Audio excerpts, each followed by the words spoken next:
예, 이번에는 이제 계시록 말씀의 두 번째 시간으로 들어가는데, 계시록 6장 말씀을 이어서 말씀을 나누도록 하겠습니다.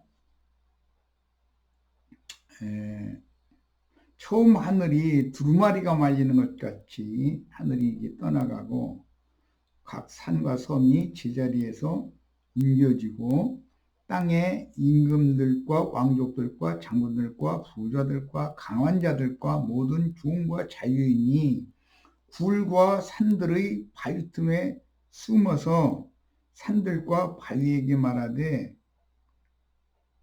우리 위에 떨어져서 보좌에 앉으신 이의 얼굴에서와 그 어린 양의 진노에서 우리를 가리라. 그들의 진노의 큰 날이 이르렀으니 누가 능히 서리요 하더라. 이렇게 기록이 됐는데, 하늘이 두루마리가 말리는 것처럼 떠나가는 이야기는 이사야 34장 4절에서 설명을 하면서 포도나무의 피 마름 같이 무화과나무의 피 마름 같이 두루로 말려서 이렇게 큰 소리로 떠나간다라는 것은 예수님과 사도들의 죽음, 즉 하늘이 이렇게 해가 유암과 흑암의 구름에 의해서 가려지는 상태로 비유를 했는데, 이것은 떠나간다고, 하늘이 총명한 하늘이 떠나가면은 지상에 있는 사람들이 생명의 빛을 받을 수 없게 되는 거죠.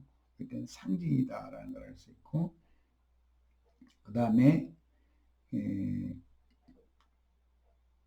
베드로후서 3장 10절에서 11절 사이에 이게 이제 재인용이 됐고, 계시록에서 지금 6장, 이것은 성취되는 사실을 말하는 거예요.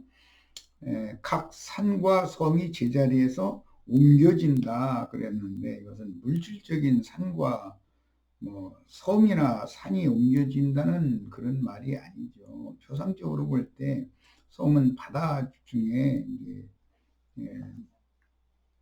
노출되어 있는 그런 무틀, 섬이라고 하는데, 이것은 세상에 있지만 여전히 묻히니까 땅에 거하는 자들이고 하나님을 믿는 사람들이 교회를 상징한다라는 걸 알 수가 있고, 그 다음에 각 산들이라는 것은 여러 번 설명한 것처럼 세상에 있는 교회들을 비유한 말입니다. 그런데 제자리에서 옮겨진다라고 할 때는 1월 성신이 떠나가는 것도 제자리에서 옮기는 거죠. 처음 하늘과 땅의 그 세상과 연합된 교회 지도자들이 하나님의 보내심을 받은 증인들을 순교시키는 것으로 성취된다는 거, 그게 떠나간다는 거죠. 그렇게 하늘의 1월 성신이 떠나가는 것처럼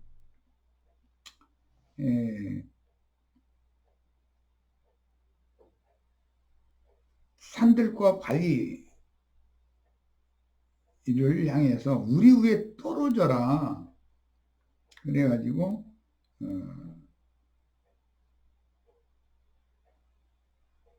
보좌에 앉으신 이의 얼굴에서와 그 어린 양의 진노에서 우리를 가려다오, 이런 식으로 표현을 이렇게 됐는데, 산과 바위에게 자신들의 모든 죄악과 흠과 허물 이런 것을 덮어주고 가려달라고 하는 어린 아이들의 회개하는 그 간청을 지금 말하는 거예요.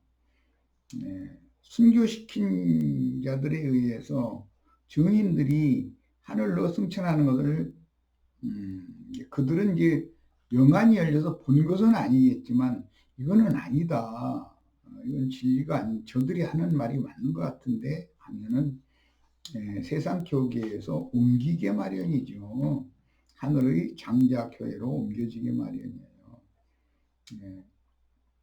그래서 교회로 옮겨지면 새 땅에, 경륜적인 오는 새하늘과 새 땅의 백성들이 되어져서 어린 양의 장막에 들어가게 될 수가 있는 거예요. 그 다음에 그들의 진노의 큰 날이 이르렀으니 누가 능히 서리요. 그러는데 하나님과 어린 양의 종들이 우리의 피를 갚아달라고 호소했었던 것과 같은 그 말씀이 지금 이루어지는 거예요. 그런데 그 하나님과 어린 양의 진노 앞에는 슬쩍 아무도 없다고 아는 사람들은 해를 입은 여자의 남은 자손 짐승의 때도 땅에 남아있을 것이고 오는 세상에도 남게 되니까 그들 가운데로 나올 것인데 이들이 세상 교계에 있던 어린아이 신자들인 것이죠. 거기에 대한 이해가 있기를 바랍니다. 그 다음에 이제 이어가는 말씀은 베드로후서 3장 10절 뭐 잘 아시는 말씀이에요. 그러나 주의 날이 도적같이 오리니 그날에는 하늘이 큰 소리로 떠나가고 물질이 뜨거운 불에 풀어지고 땅과 그 중에 있는 모든 일이 드러나리로다 이랬는데 이거는 뭐 잘 아시는 것처럼 최종적으로는 하나님의 말씀과 저희 가진 증거를 인하여 목배임을 받은 자들의 영혼들이 제단 아래에서 호소를 했고 그 호소에 대해서 지금 하나님의 응답이 역사상으로 실현되는 것을 의미하는 말인데 땅과 그 중에 있는 모든 일들이 드러난다는 것은 땅에 거하는 자들 즉 기독교계의 그 신앙의 상태라는 것이 어떤 것인가 라는 것이 모든 것이 다 드러나는 거죠. 감춰진 모든 비밀들이. 이것은 여러 번 얘기했지만 그 고대의 전투에서는 그 저항하던 그 부족의 족장들, 남자들은 아주 껍질을 홀딱 벗겨서 그냥 죽여버리는 거고 불살라버리는 거고 그 왕후의 그 화려한 옷을 벗기고 서민복을 입혀가지고는 그 속치마를 장수들을 불러가지고 창끝이나 칼끝으로 이렇게 들추게 만들어서 아주 그냥 부끄러움을 주는 거죠. 말할 수 없는 부끄러움을 당하게 한 다음에는 계시록에서는 아주 홀딱 벗겨가지고 불로 사른다 그랬어요. 그런데 이제 그 음녀의 옷머리들 껍질을 벗겨서 불로 사르고 음녀는 속옷까지 다 벗겨가지고 불로 사르고 나서는 지천사들을 불러서 혼인잔치를 그 산에서 치르게 한다라는 거 문명의 흐름에 따라서 이해를 해야 된다는 것 여러 번 말씀드렸어요. 자, 베드로후서 3장 11절입니다. 이 모든 것이 이렇게 풀어지니라는 것은 세상 교회의 모든 은밀한 것들이 다 드러난다 이 말이에요. 너희가 어떠한 사람이 되어야 마땅하냐. 땅에 있는 교회는 어떠한 사람이 되어야 마땅하냐. 산과 성이 제자리에서 하늘의 장작교회로 옮겨야죠. 뭐 말할 것도 없는 거죠. 거룩한 행실과 경건함으로 하나님의 날이 임하기를 바라보고 간절히 사모하라. 그날에 하늘이 불에 타서 풀어지고 물질이 뜨거운 불에 녹아지려니와 이것은 소돔과 고모라 성에 유황불이 내리달림으로 인해서 땅에서 행행하던 소돔과 고모라 성에서 행행하던 모든 악들이 다 드러나고 심판받는 거예요. 오늘날 뭐 이건 참 합당한 얘기인지 모르겠지만 이태원에서 어떤 자들이 모여서 뭐 이상한 행동들을 뭐 날마다 하고 뭐 아마 그러는 것 같은데 우리는 그런 세계를 모르니까 행복하게 사는 거고 그들을 통해서 이 몹쓸 병들이 지금 다시 재확산이 되고 있어서 우리가 오늘 모임도 못 갖고 이번 주까지는 좀 집에서 외출을 자제하고 쉬고 20대, 30대, 40대까지 그 젊은 이들 조심하라고 내가 당부를 했는데 뭐 이게 이제 마지막 가파른 고비를 지금 우리가 올라가고 있는 겁니다. 이 고비가 지나면 내리다질 길이니까 쉽겠지만은 다음 주부터는 모임을 가질 수 있을 거라는 계시가 일단 뭐 계시를 오늘 말씀 시작의 말씀을 좀 예언이 꼭 맞아 들어가기를 바라고, 내려가는 것은 쉽지만 조심해야 됩니다. 당분간은 조심해야 되겠죠. 그러나 막다른 고비는 지금 이번 주간으로 나는 끝난다라고 판단하고 있습니다. 그 다음에 우리는 그의 약속대로 의가 있는 곳인 새하늘과 새 땅을 바라보도다 그랬어요. 새하늘과 새 땅, 뭐 잘하는 것처럼 처음 하늘과 처음 땅에 대한 대칭되는 용어이고, 인자 예수의 영과 마음은 우리 아담의 영과 마음에 대칭되는 새하늘과 새 땅의 실현이기 때문에 예수의 마음과 예수의 영에 연합되는 것이 새하늘과 새 땅으로 옮겨지는 거예요. 이건 비유입니다. 계시록 12장 1절로 5절에는 하늘에 해를 입은 한 표적의 여자가 아들을 낳고 용이 그를 삼키려 하였으나 저희 주께서 그 여자의 아들들을 데려가시니 하늘에서는 미카엘과 그를 따르는 사자들과 마귀와 그를 따르는 사탄의 사자들, 즉 적그리스도들 사이에 영적 전쟁이 하늘에서 벌어졌는데, 용의 군대가 패전을 해가지고 땅으로 쫓길 때 바닷가의 모래 위에 이제 서게 됐다라고 이제 분명히 이어져 나갑니다. 여기 성경을 읽을 때 첫 시간에도 말씀드렸지만 히브리어의 하로 발음을 하는 그 관사 그라고 되는 영문이 이제 더라고 번역을 하죠.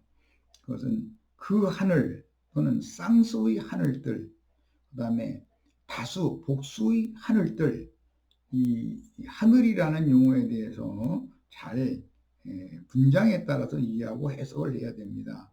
하늘이라는 개념에서 그 관사가 붙을 때 그 샤마임의 대응어는 헬라어는 우라노스죠. 이 대응어 샤마임이나 우라노스 앞에 관사가 붙여지면 예수의 영을 말한다. 그 다음에 그냥 관사 없이 샤마임이나 우라노스라고 할 때는 쌍수 개념을 말한다. 영과 혼, 예수님과 주님의 백성들, 하늘과 땅, 그 이제 남편과 아내 이런 관계성을 말한다. 그 다음에 모든 하늘들이라고 하는 복수 형태로 인용을 할 때는 예수 그리스도 영에 연합되어진 심령들, 피로 사신 영혼들, 즉 속사람들 전체를 의미하는 것이기 때문에 이런 그 하늘이라는 용어가 세 부류로 이렇게 번역이 됐는데 그 상태를 자세히, 문맥의 상태를 자세히 살펴서 읽어야 됩니다. 그러니까 하늘과 사람을 대조해야 되고, 하늘과 땅, 하나님과 사람, 이런 것이 다 대칭어라는 거. 쉬운 예로 마태복음 21장 25절이나 마가복음 11장 30절 중에서는 요한의 세례가 하늘로 쏘냐 사람에게로 쏘냐 이렇게 표현을 했어요. 그러니까 하늘로 쏘냐 할 때는 하나님께로부터냐 사람으로 쏘냐 하는 건 인간들에게서 나오는 거냐 이런 표현 있잖아요. 그러니까 하늘이라는 용어가 그런 데서는 하나님을 의미하는 개념, 그 다음에 하나님의 아내 개념은 하늘과 땅의 개념이지만 이것은 피로 사신 영혼들이건 새 땅의 개념인 것이죠. 새 하늘과 새 땅의 개념 이런 거. 그 다음에는 새 심령과 새 마음이 된 성도들로 세워진 예수님의 배필된 교회를 말할 때도 모든 하늘들 위에 오르신 자다 이렇게 표현을 했어요. 뭐 하늘이 얼마나 많은 하늘이 있어서 모든 하늘이 오르겠습니까? 성경의 어떤 문맥을 봐서 이것은 관사가 어떤 단수 하늘이다. 예수님의 영 하나님 자신을 말한다. 또 상수 예수님의 영과 마음 부음받은 사람의 영과 혼. 그 다음에는 이제 다수 복수를 말할 때는 교회, 그리스도와 교회의 관계성, 이런 것을 이해를 해가면서 읽으시길 바랍니다. 자, 붉은 옷으로 치장한 음료가 탄 붉은빛 짐승의 10뿔과 7머리는 처음 하늘과 처음 땅의 지배자들이죠. 그런데 주님께 붙잡혀서 온 땅에 보내심을 받은 즉 작은 책의 말씀을 먹고 소화한 자들이에요. 하나님의 7 영들인 7 교회의 사자들 곧 대언의 영들은 새 하늘과 새 땅의 사자들이 되는 것을 의미한다. 그러니까 처음 하늘과 처음 땅이 있으면 새 하늘과 새 땅이 당연히 있게 마련이고, 그에 따른 당연한 종들, 보내심을 받은 일꾼들이 있게 마련이고, 어떤 종들과 동역해서 짐승의 몸을 세울지 그리스도의 몸을 세울지는 듣는 자들이 분별력을 요구한다라는 것을 여러 번 강조해서 말씀드렸습니다.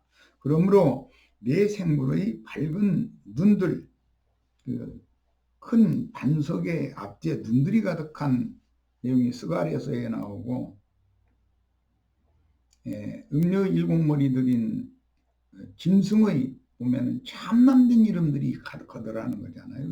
대칭되는 용어인 것을 알 수가 있잖아요. 그래서 그 밝은 눈들, 불꽃 같은 눈들, 에게 부여하신 생명의 능력 곧 능력의 영으로 옷 입은 증인들이 금기름을 파는 선지자의 과부된 아내의 집에는 2 아들들과 과부가 살고 있었죠. 거기 나오는 선지자라는 건, 죽은 선지자는 예수님을 말하는 거고, 그 과부는 베다니에 있는 교회를 상징하는 것이고, 베다니에 있는 교회는 나사로와 시몬이 2 증인이었습니다. 이런 것은 여러 번 말씀을 드렸기 때문에 충분히 성경을 읽으면 말하고자 하는 의도를 이해할 것입니다. 그 다음에 음녀가 입은 붉은 옷이라는 것은 세상교회의 화려함, 사치성, 이런 것을 강조하는 용어이고, 붉은 용이나 붉은빛 짐승이라는 말은 옛 뱀이 무죄한 피를 많이 흘렸다, 그런 것을 상징하는 용어이고, 열린 하늘, 성전의 제단 아래에서 우리의 피를 신원해달라고 호소하는 순교자들에 대해서는 모두가 이상이 밝아지셔서 우리들이 하나님 말씀과 우리 형제 자매님들이 가진 증거, 작은 책의 말씀이에요. 를 인하여 묵배임을 받은 자들의 수를 채우는 것이 얼마나 중요한가에 대해서 이해가 꼭 있어야 됩니다.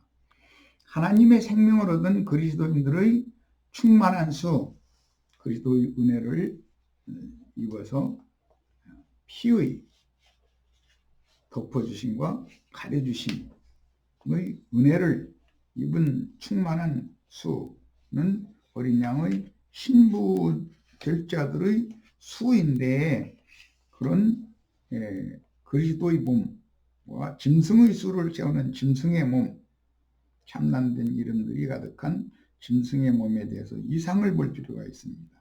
그 다음에 하나님의 이름과 어린 양의 새 이름, 새 예루살렘의 이름이라고 하는 것이 계시록 3장 12절에 나오는 용어인데, 계시록 17장에는 짐승의 이름, 또 짐승의 이름의 표시나 그 수 등등이 나옵니다.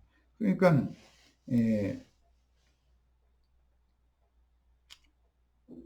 12를 12로 곱해서 144가 되고 144를 1000배 더한 것은 14만 4천이 되는 것이고, 666이라고 하는 것은 모두 육에 속한 사람들이 세 부류, 즉 정치적인 짐승들, 종교적인 짐승들, 재물의 세력을, 권세를 힘입으려고 하고 돈이면 제일인 줄 알고 하는 이런 사람들을, 그 총수를 말할 때는 666이라고 합니다.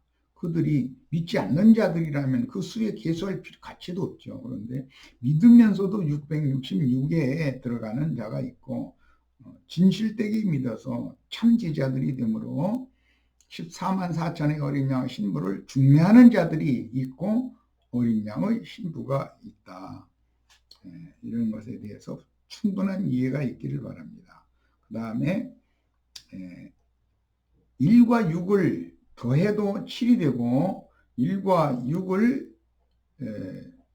곱하면 6이 될 수가 있다. 그런데 3과 4를 더하면 이제 7이 되죠.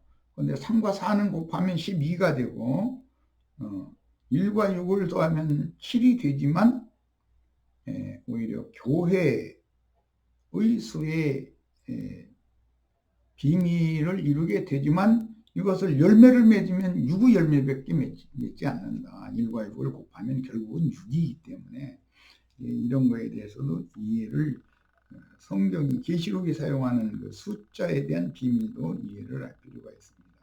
이런 유일하신 하나님, 그다음 6은 땅의 흙에서 취한 사람들이 합하여지면 7이라는 교회를 이룰 수가 있어요.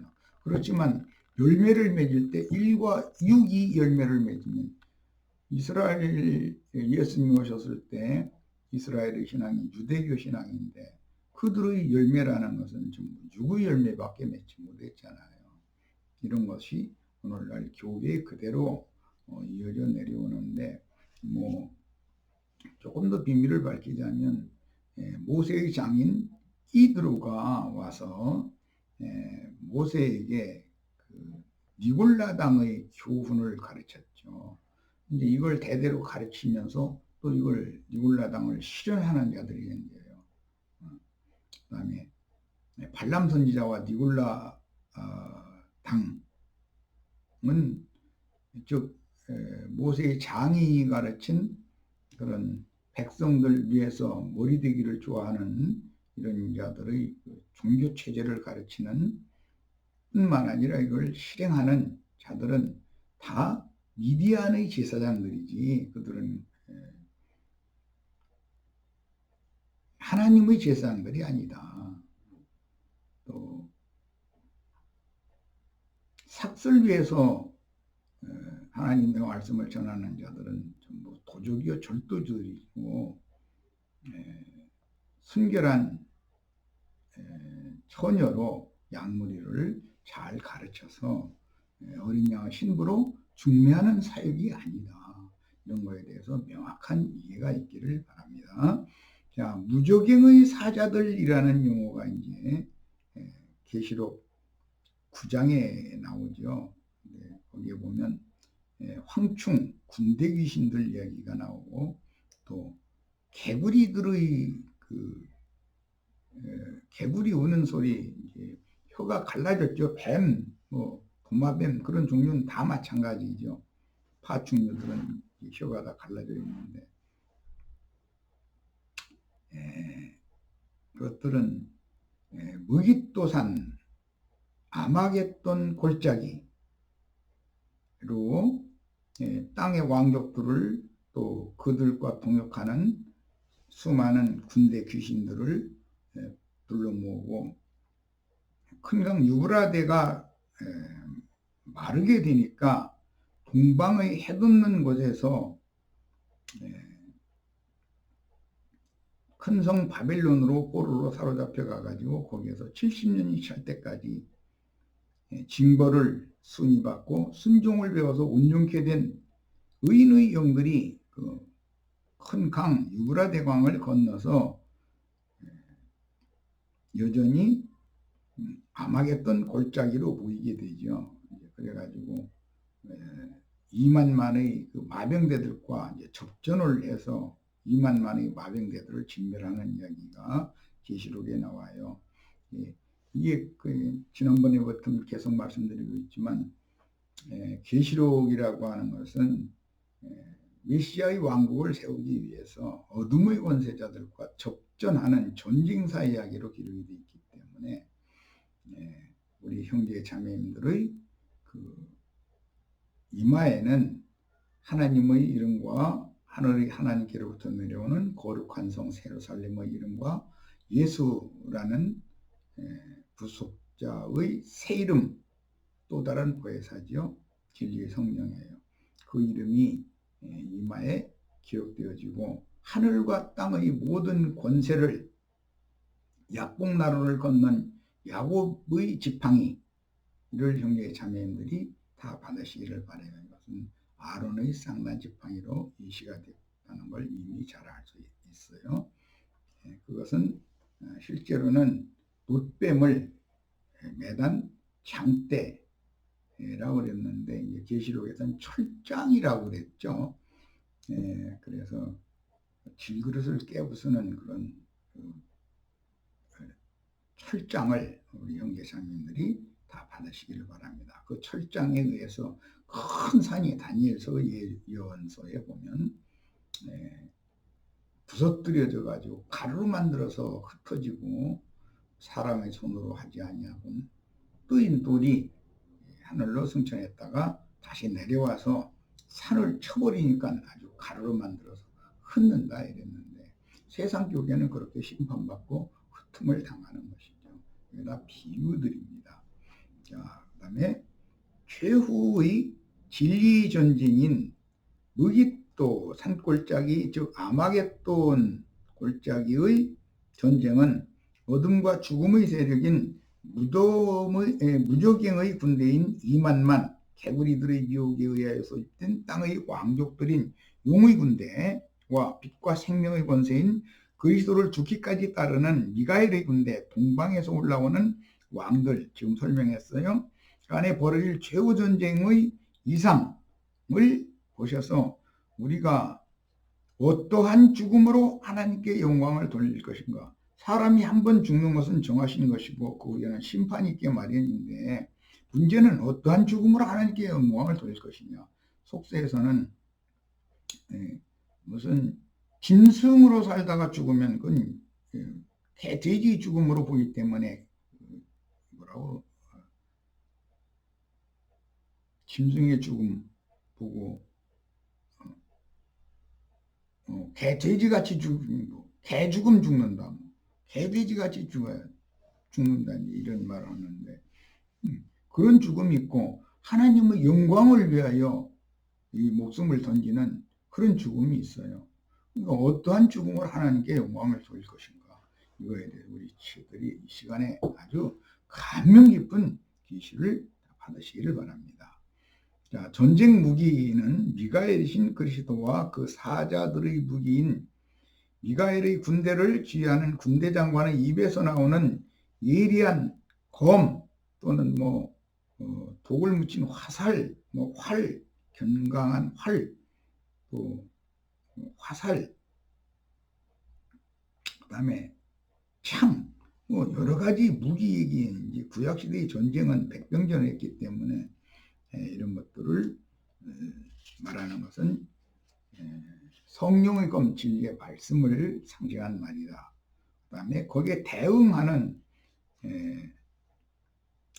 용과 그 사자들이 사용하는 무기 이거는 가나안 족속들이 철병거를 가지고 있었다 이런 표현이 나오는데 기독교계의 조직이나 교리라는 건 철병거인 것이죠. 그 어떻게 완전히 철병거예요. 그래서 그 철병거를 부리는 자들이 666의 수를 이렇게 말이고 그들은 그러나 주님의 입으로 나오는 진리의 말씀은 철병거도 다 녹여버리는 거예요. 시온산의 어린 양 앞에선 14만 4천의 온전케 된 의인의 영들은 짐승의 표시나 그 이름을 거부함으로 그 수가 몇이든지 다 죽임을 당할 때 어린 양이 어디로 인도하시든지 따르는 자들로서 최후로 이기는 자들인 지금 이후로 주 안에서 죽는 자들은 복이 또다라는 말씀이 응하여 천국의 곡식 추수가 종결되므로 영적 전쟁은 끝나게 되는 것이다. 이 전쟁 사회에 대해서 잘 이해가 있기를 바랍니다. 많은 물위안전 큰 음녀인 큰 성 바벨론의 심판과 거룩한 성 세루살렘이 오는 새 세상으로 내려오면 인자께 버림을 받았던 땅의 예루살렘은 회복되고 예언에 따른 거예요. 말로 인자를 거역하면 구원의 기회가 있다고 예언을 하셨기 때문이에요. 하나님의 영광을 되찾아서 이스라엘 12지파가 신앙을 회복하면 제사장 나라로서 충성을 다하게 될 것이다. 그래서 이것을 그 천년이 차기까지 14만 4천을 다시 채우는 땅의 제사장 나라는 신앙을 회복한 이스라엘 12지파를 통해서 실현되는 것이다. 우리는 지금 교회 시대에 복음의 제사장으로서 추수 사명을 지금 우리 형제 자매님들이 다 맡아가지고 어떻게 이 세대에 주님께서 앞선 선진들을 통해서 농사해 놓은 것들을 우리가 농사하느라고 고생한 것이 아닌데 거두름으로 인해서 농사한 자들과 함께 기뻐하는 그런 추수꾼들로 다 쓰임을 받는 이상이 열리기를 바랍니다. 그 요한복음 4장에 보면 추수 이야기가 나오죠. 그런데 앞에 농사꾼들을 미리 보내가지고 곡물들을 밭에서 다 농사를 하게 해놓고 나서 최후로 주님이 오셔서 추수꾼들을 보내가지고 곡물을 추수하게 되면 앞서 농사를 보냄받은 선지자들과 함께 같이 기뻐하게 한다, 이렇게 표현을 했습니다. 하나님의 낙원에 있는 생명강 좌우에 심어진 생명나무의 가지들이 달마다 맺는 생명의 실과들과 큰 강 유브라데 하수의 저주받은 나무들이 맺는 신학 교리들로 말미암는 기성교계의 어리석은 세속적인 신자들, 그들은 바벨론이 탐하는 과실로 상징된 사람의 교훈들인 발람의 교훈과 니울라당의 교훈, 음녀 이세벨의 교훈, 이런 것이 너무 당연한 것처럼 받아들이고 짐승의 몸을 사탄의 사자와 동역해서 세우는 자들은 결국은 666이라고 하는 육신에 속한 신자들의 수에다 포함이 되게 된다. 그래서 이처럼 암호화한 짐승의 수가 666이다라고 그러면 이것을 풀기 위해서는 지혜와 계시의 영이 임해야 되는 겁니다. 맨 처음 하나님의 종으로 계시를 받은 분은 기록된 성경 말씀 속에 살아계신 참 신의 아들이요 말씀의 보내심을 받은 예수 그리스도이며 세상을 이긴 유대지파의 사자요 다윗의 뿌리는 열린 책을 안모섬의 요한에게 주시는 힘센 천사 즉 미카엘과 가브리엘의 실제인 그 그리스도입니다. 이제 계시록을 읽다 보면 힘센 천사가 둘이 나오는 경우가 상당히 많이 나오는데 또 다른 천사 얘기가 나오죠. 또 다른 천사가 사탄을 말하는지 미가엘의 도움을 받는, 원래 보냄을 받은 가브리엘 천사와 미가엘 두 천사를 말하는지를 분배의 흐름을 따라서 정확하게 해석을 해야 됩니다. 그 다음에 창세로부터 감추인 천국의 비밀을 담은 비밀의 책인 성경은 7인으로 봉함되어 있는데 맨 처음 인을 떼어 제자들에게 열린 책을 천국의 열쇠로 주려고 오셨던 예수님은 인자로서 먼저 베드로에게 천국의 열쇠를 주신 것으로 되어 있죠. 그런데 구속을 이루신 그 영께서는 바울에게 천국의 비밀을 푸는 열쇠를 주셨고 마지막에는 사랑하시던 제자였던 형제 요한에게 계시하신 작은 책인 계시록을 하나님의 7 영들에게 그리고 선지자들의 영과 동일한 대언의 영들인 두 증인들에게 먹게 하시고 다시 예언하게 하셨습니다. 우리는 요한에게 주신 그 작은 책을 오늘 받아먹고 있는 중이고 대언의 영들, 증인들이 다 되는 것입니다. 증인이라는 말은 순교자라는 의미를 함의하고 있습니다. 창세로부터 감추인 천국의 비밀은 성경 전권을 마무리하는 계시록의 말씀까지 그 영과 신부의 말씀으로 하늘에 기록한 장자들의 총회인 교회를 세우는 사명을 위임받아 수행하는 우리에게도 오늘날 맡겨졌기 때문에 열린 작은 책의 말씀은 오늘 우리에게 주고 계시고 우리들을 지금 보내시고 계신다라고 하는 것에 대해서 기쁜 인상을 다 받으시길 바랍니다.